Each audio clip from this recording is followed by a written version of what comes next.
a motion that this regular meeting of December 13th, 2010 be declared a legal meeting.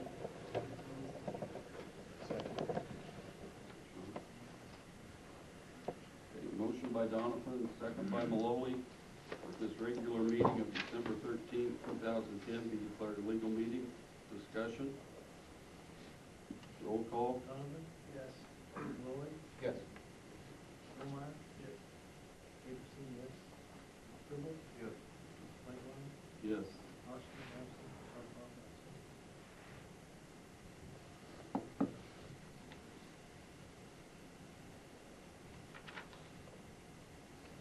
Okay, we need a motion to excuse the absences of Dave Oshner and Jana Shelkoff from the December 13th, 2010 regular meeting. No. Second.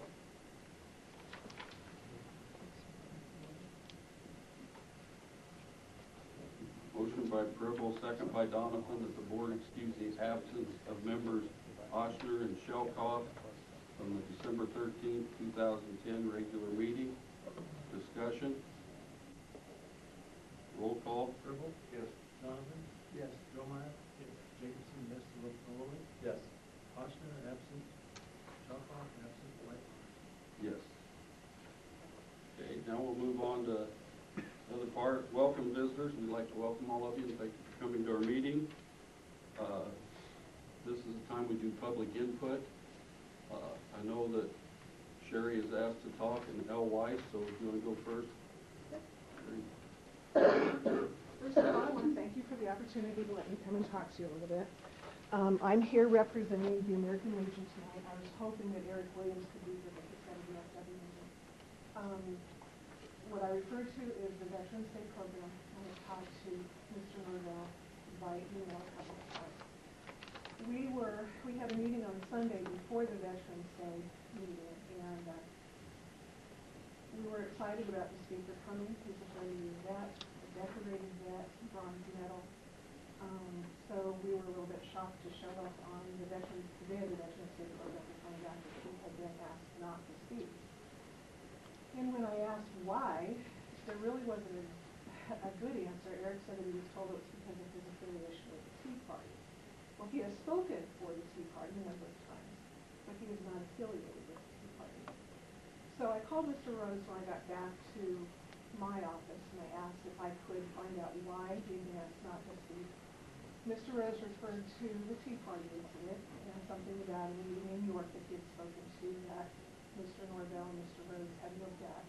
There was also supposedly a website that Mr. Norvell was aware of. Mr. Rose said he had not seen it. And so I asked for that website, if I could see it, and I was told that he would get that information to Mr. Norvell. The next day I called and talked to Jody Myers because I thought that Mr. Norvell was going to be back in the office. And Jody said that he was still gone, and I asked her also for the website. And on Monday, the following Monday, I had read a story in the New York News Times about a speaker's policy. And so I sent an email to Mr. Norvell. I asked for the speaker's policy, why, if it was the affiliation with the Tea Party or what it was, and the website address. I never heard any more until I asked to be put on the agenda. What's happened is it has affected the Legion. We have been asked never to call the VA again for a speaker because we weren't allowed to have our speaker come, and we weren't given really good reason why. So I asked to come and to see what the policy was, why we were denied, because we've never really gotten a very good answer.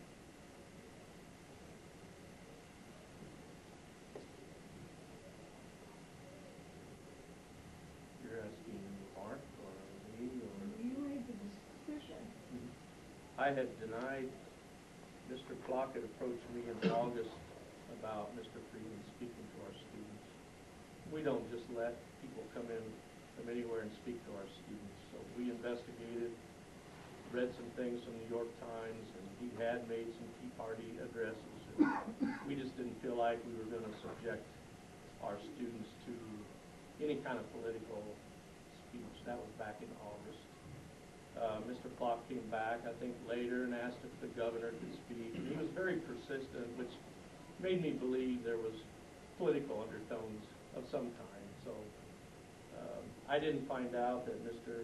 Freeman was going to speak at Veterans Day until 3 o'clock on the Wednesday before the Thursday Veterans Day program. And it would be, in my mind, we'd already denied him the opportunity to speak. And so our choices were call Eric Williams and see if we could cancel out or allow the veterans program to go on and our students just wouldn't be in attendance. And so Mr. Rose called Eric and Eric agreed to cancel out. So it was a situation we had denied clear back in August, and it kind of got circumvented around and brought in front of us, you know, why would we allow it if we had not allowed it in August? Eric called the Veterans Administration unaware of Mr. Flock. That could be. We had no idea. We called the Veterans Administration and asked for a speaker because we could use local speakers. We thought it was time to do something different. We know that the program was emailed back to Eric noon on Monday. Mr. Rosen sent it back to him, so apparently the two of you had not talked. And so it was timing that became an issue for us. It's embarrassing to us. And we feel it was a great dishonor to a 30-year decorated vet to be disallowed to speak to a public school. That could be, but our first priority is to protect our students. And I do know that Eric talked to Mr. Flock by email prior to that. And I think Mr. Flock should have made Eric aware that we had denied this gentleman before. Eric had no clue.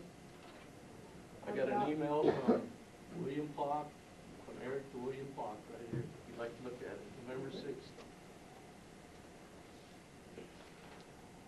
He sends him the agenda and everything. It's right here. It's right here. It's the attachment. It's a Word document.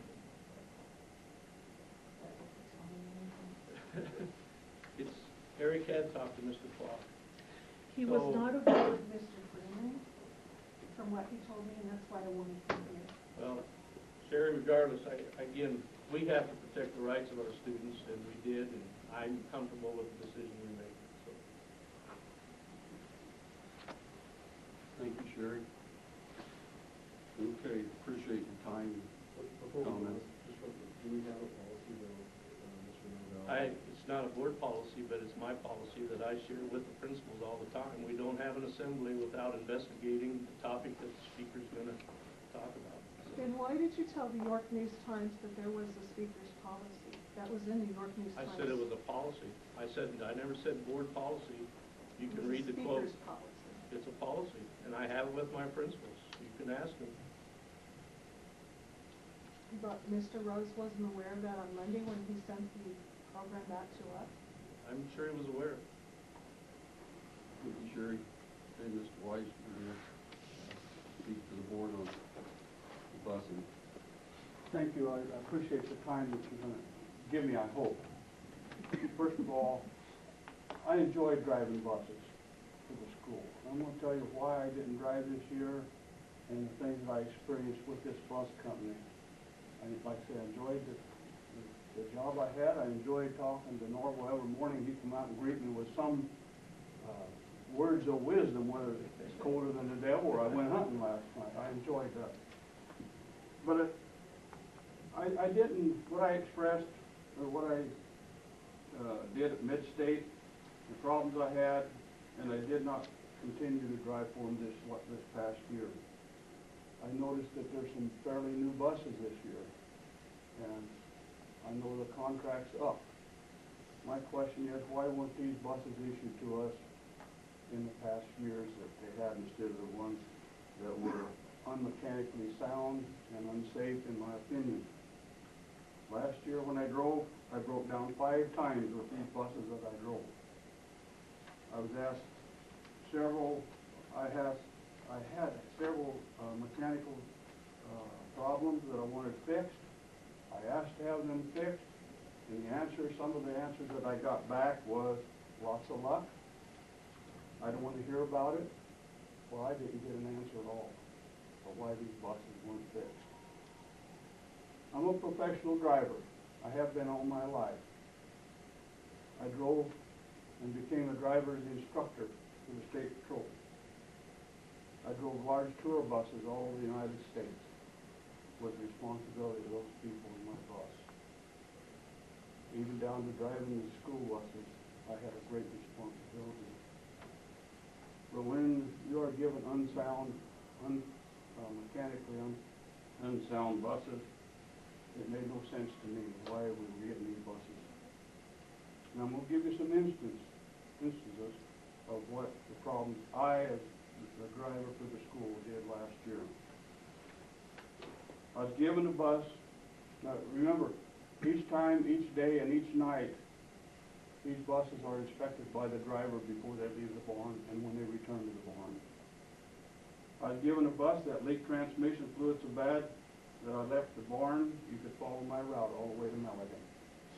You could follow each stop that I made in Milligan. I was able to bring that bus back to town, and it was parked and was never used again. Number two, I lost steering and brakes at the same time coming down a hill, approaching Highway 81. I used my experience as a driving instructor to get this vehicle stopped. I got it stopped just before I rolled out onto 81. Again, I nursed the bus back to the barn, and it was never fixed, and it never ran after that day. I had a bus stop on the highway, and looked at it, that was able to pull around on R Street off of 13th Street, reload the kids on the other buses. This happened in below zero weather. Larry Henrik and I pulled the bus back to the barn, and again, this was in below zero weather.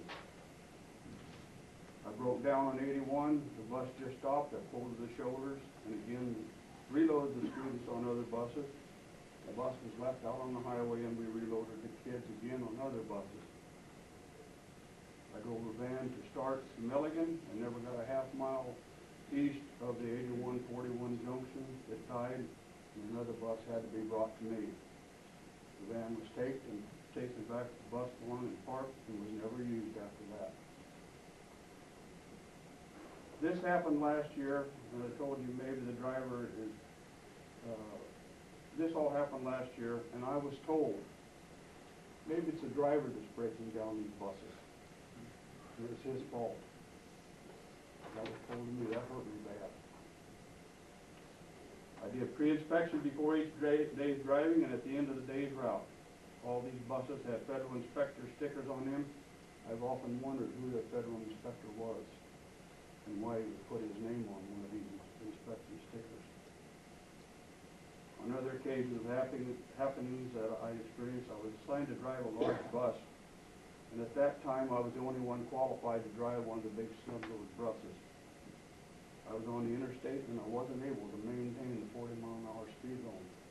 Had a trooper come up behind me, he would have run me off the interstate, and I could have possibly gotten a ticket for it.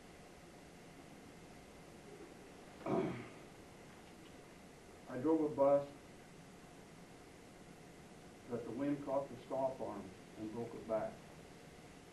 The stop arm was bolted back, and I finished probably about 3.5 months of driving without a stop arm on the bus because it was bolted.